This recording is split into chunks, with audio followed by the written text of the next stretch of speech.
Hello, life path number 4. There's a fantastic opportunity for growth. Yes, there is. But you got to see it first. If you want to know more, come on in and I'll explain it all to you. Hello, beautiful life path number 4. Welcome back to your reading, my beautiful Empress. Let's take a look at your cards for this week.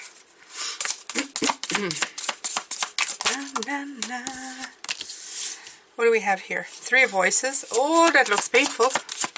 Let's hope not. Oh, okay. Okay, 4. What's happening here? No, I don't like these. 7 of emotions. Okay. Nope, not that, this. 4 materials. Okay. Well, I can already tell it's going to be an interesting week for you.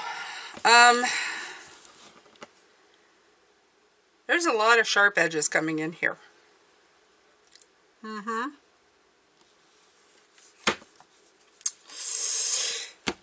We have this one. See that?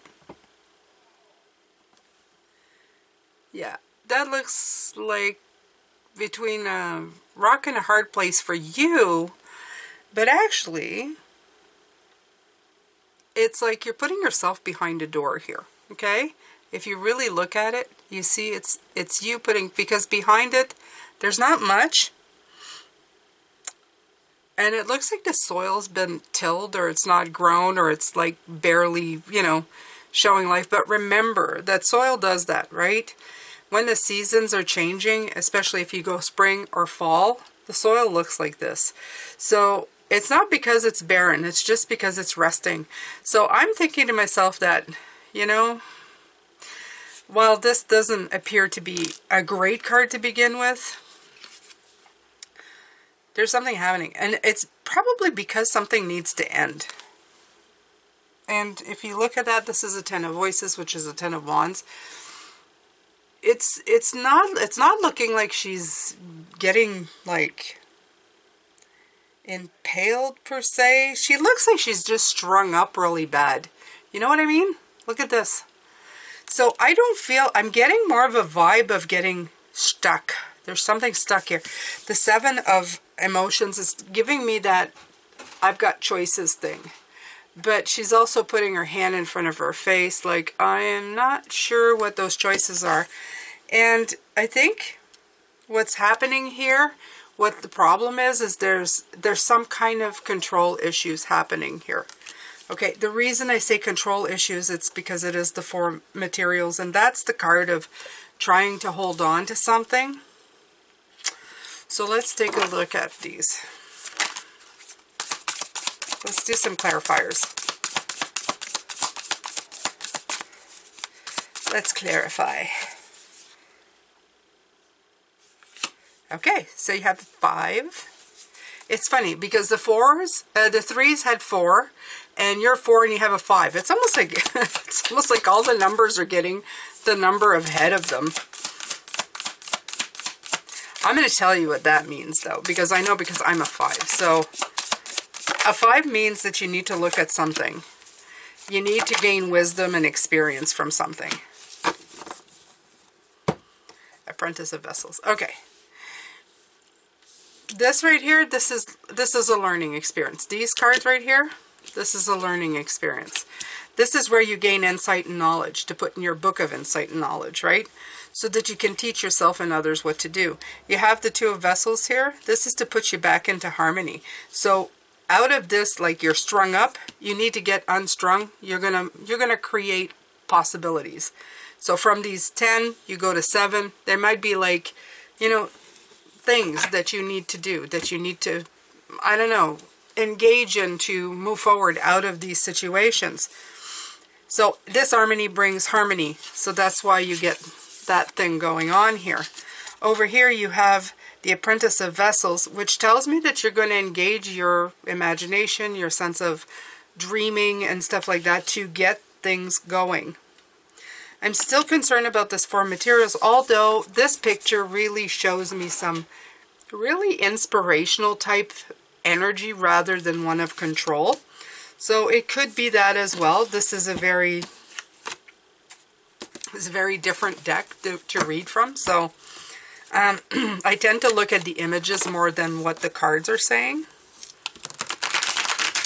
Okay, so let's see what spirit energy has for you today.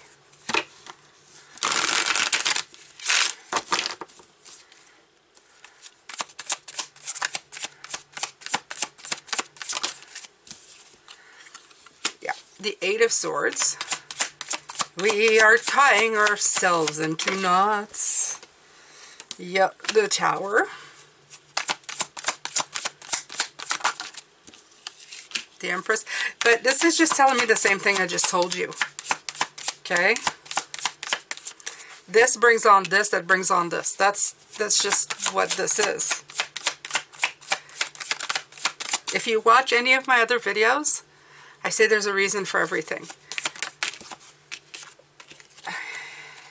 You see? From the Ace to the King. This is what I'm telling you here. Sometimes things happen and we think to ourselves, oh, why this is happening to me? To me. Why me? And right away you assign lack to it instead of growth. And if you assign growth to it, instantaneous change of events, change of mindset, change of how you're looking at things. You're stuck. It causes a boom. The boom causes you to have to rethink the situation with the Empress and create something new. And then, wowzer, you get the seed that grows the crop to become lush. So, I wouldn't say that, you know, don't let it hit you the way it does. Like, in other words, you don't have to say everything's wonderful when the whole world is crumbling around you. I'm saying, let that emotion hit you, go through you, and then look from the other side and see, okay, now that that's done, what do we do with this? Just don't let the opportunity drop for something better to come. That's it. And as soon as you do that, things are going to change. Think about it in your life. When has the biggest change happened? It's when you were forced to come up with a solution to something. The more you have, like, you know, some kind of resistance or friction causes you to look for solutions. That's the way this world works. I mean, honestly, it really is. I mean, just think about it. That's it for you this week. So when whatever this is here comes in, makes you feel not the best, okay? What can I learn from it? What can I put in my book of knowledge? How can I move forward in this? What opportunity is showing itself that I'm maybe not seeing at this moment? There you go. Over here, my other channels, go check those out. I know you're set in your ways, but fours, go check these out. You're going to like some of these. And as well, there's a playlist with all of your life path numbers all in one place, just because I'm that person. And I will see you next week. Take good care of yourself.